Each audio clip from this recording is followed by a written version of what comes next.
What's up guys? I am here in Spain. I cannot tell you how happy I am to be out of Morocco and in a country where I feel safe to go for a run by myself. This is our base for the next month actually, and we're settled in and having a great time. It's quite a funny area because it's actually just filled with retired Brits. And being here in February, it's the complete off season, so we're literally just surrounded by retired people, which is funny. The food and drinks are cheap and really good. Beaches here, we've had a few storms when we first got here, but now it's just absolutely lovely and I've started to get a bit of a tan.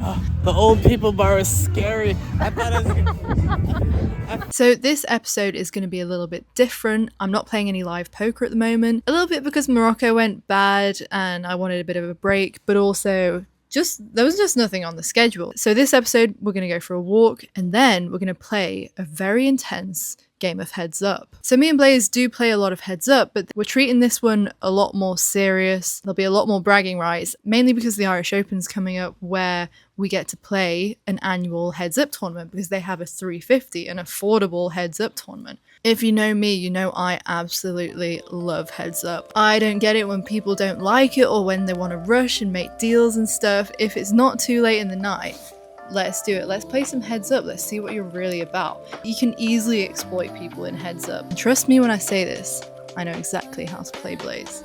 I mean, he thinks he knows how to exploit me, but I think I know how to exploit him better. Okay, we're just having an interesting discussion. It started off by me saying that I don't think most wins will come from third, fourth bullets. They're normally going to come from one or two bullets when you're feeling good. It's definitely going to depend on your bankroll, what the tournament means to you.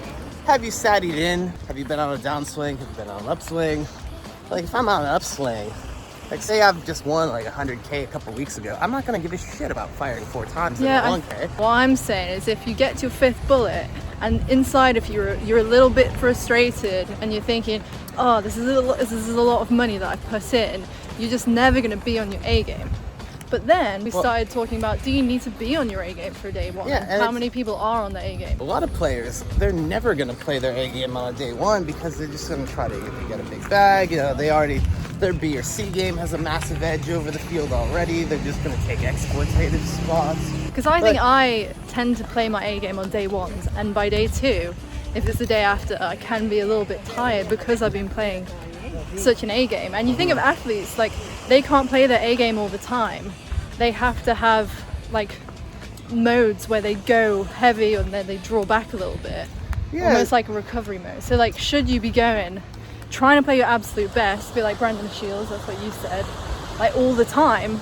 Or is that going to use up too much of your mental energy? And I think it's going to take up too much of your mental load. You can train yourself by doing stuff like studying after a long, grueling session. Playing till 5 or 6 in the morning sometimes when you know you're not going to be at your best. Yeah, I think that's a big thing for me to develop because I'm always like, oh, I'm disappointed if I'm not playing my absolute best. Yeah, say you're playing 2 straight weeks every single day at an Irish Open.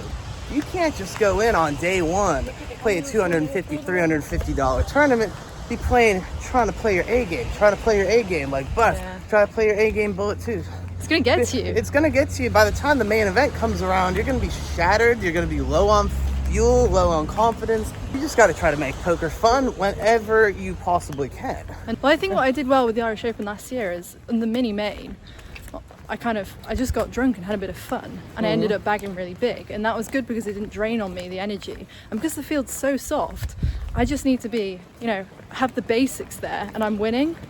So I think doing that again and putting like my A game into like when I fire my 1 bullet in the main event will be so much better. Hello. Hello, Governor. The problem with this exercise, you can't be drinking your wine at the same time.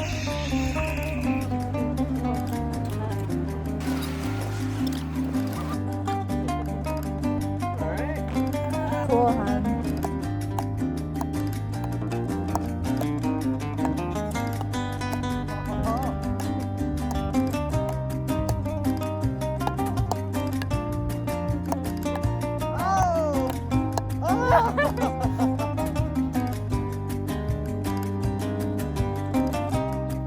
Introducing the challenger, from parts unknown in the United Kingdom, by way of Twattsville, Peggy Pocket Peg.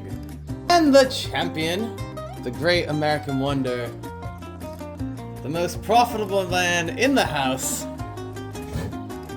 the sexiest man in the poker world, the one, the only, Blaze. Okay, so €50 a match. Loser has to jump in the pool. 5 hands per level.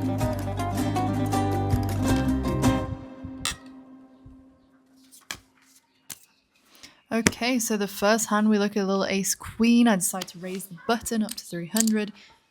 Blaze goes for a 3-bet, and I decide not to 4-bet. Quick smirk from Peg. Immediate big pot, you know. Probably could 4-bet, but I just want to play in position against Blaze because he sucks. And the flop goes check, check. Turn is a 10 of hearts. Blaze goes for 2k into 2700, and I decide to just fold. It's the first hand, we're super deep. I don't know how to, well, I'm not, what am I, a cash player? Blaze did have the heart draw. I think a call here once would be fine with ace high. Beautiful day for a game of poker. It is. Last hand at this blind level. So I love playing on the button. I like to raise a linear range, which means it's not polar. And we go to a flop. I think a small c-bet is absolutely fine here. The turn is the 6 of diamonds. Blaze decides to lead because he fucking loves leading. And I can at this point just throw away my hand because I have jack high. I was thinking like that's a good leading turn card. Shame you didn't have anything. Yeah. Flopping a set, heads up. It's like, please have. Bit much. How are you looking on cam? Sexy. Just missing your chest hair, which is a shame. In this hand, Blaze limped pre-flopped. I checked back. We go to a flop, and Blaze pops in a little c-bet. I decide to go for the call with king high. King high is quite strong, heads up. The turn goes check, check. And the river, I check again. Blaze goes for this big-ass 2x sizing, and I'm thinking, this is full of shit. I also have a blocker to the straight. What I'm thinking in my head is, would I have played a straight like this enough of the time? I decide, yes, I would have played 8-9 like this, and also 6s and 7s for a set. So let's pull the trigger. Let's go for it. All in.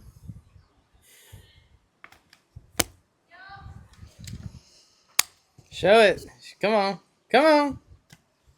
It's alright, you're bluffing with the best hand.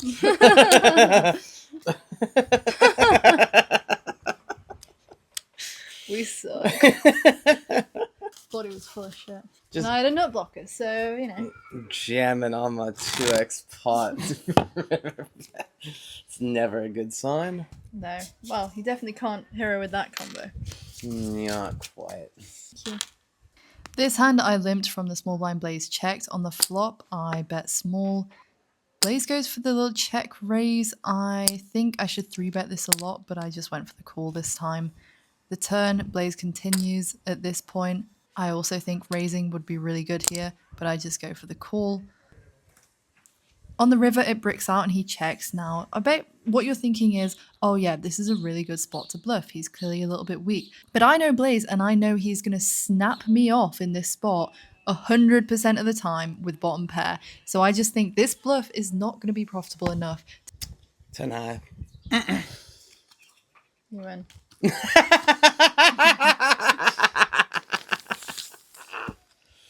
Oh, you know what? I thought you might have missed hearts a ton there. And I thought you just snap my river bet no matter what, so I was like, I'm not even going to try. I was going to raise you. Yeah, you know me too well. Yeah, I know. There's no point bluffing someone you know is going to either snap you off with bottom pair or raise you with every bluff. This is why I have an edge on you in heads up.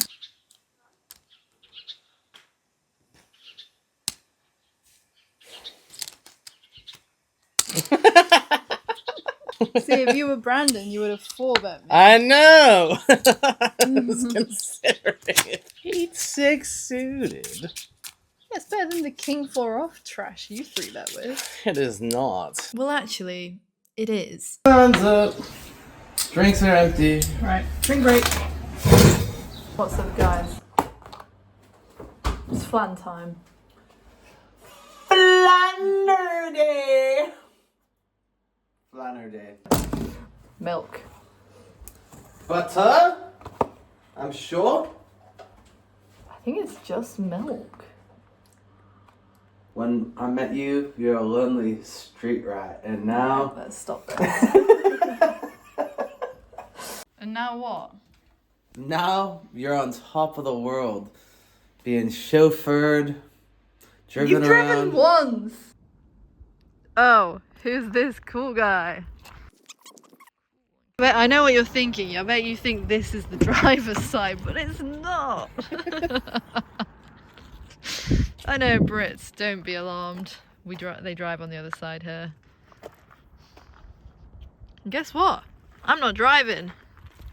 This guy is. Fresh license, baby. We're back. Yes. Oh, wait. I Being chauffeured. drove you all around England, and all you did was moan that we drive on the left. You're But like, also, "Oh, my heavens, life no." was in danger every time. Give me my flan pan. Oh yeah. All right. Flan break. She tried to get me drunk to win this game, but I swapped the drinks. So now she's feeling it. So Blaze limp small blind, I check back the big blind. Yeah, I should be raising this. On the flop, I check. Blaze bets a third, and I decide to go for the call. I think with ace high, you just want to call her. There's not much merit in raising.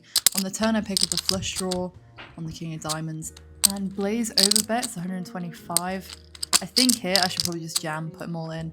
But I do go for the call. I don't really like it looking back. Feel like I've got enough equity because I have the nut flush draw and ace high. I river an 8 and it goes check check.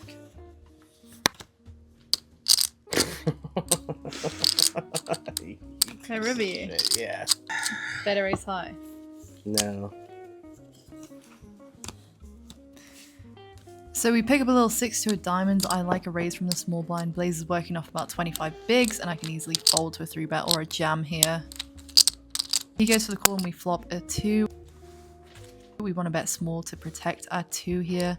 Now Blaze goes for a check raise, and I'm thinking here he's going to have way too many bluffs. He's going to have a lot of flush draws, a lot of backdoor stuff. A lot of pairs are out of his range, so 4s, 5s, 6s, 7s. He probably would have jammed them pre. And so if I get called, I'm going to be against an 8 or a really good draw. But most of the time, I think I'm going to get him to fold and deny equity to all of the overcards. So I should bloody go for it. Well then. What are you jamming with there? Oh, I had double backdoors.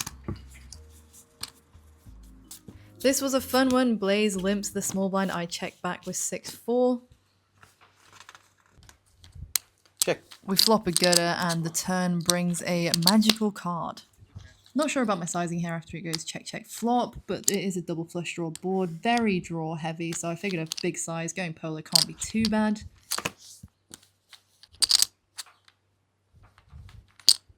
All in. Cool. 2 pair. Nuts. Whoa.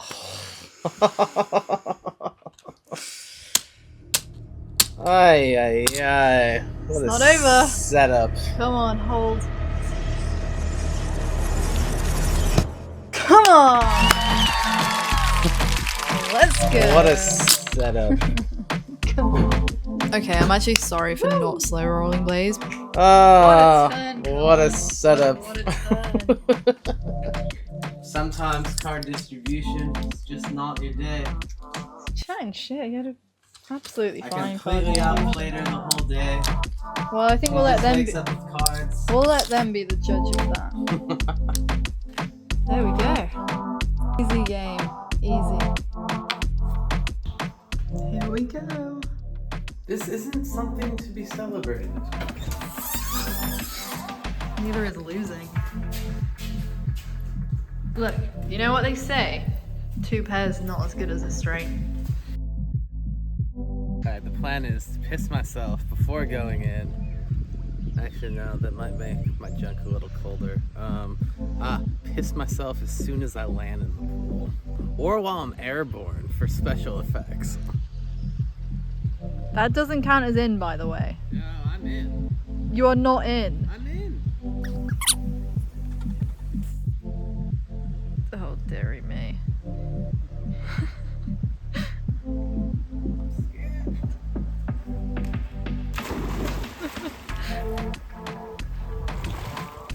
Fuck me.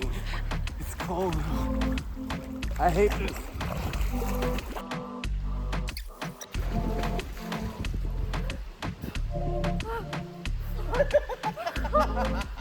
We did it.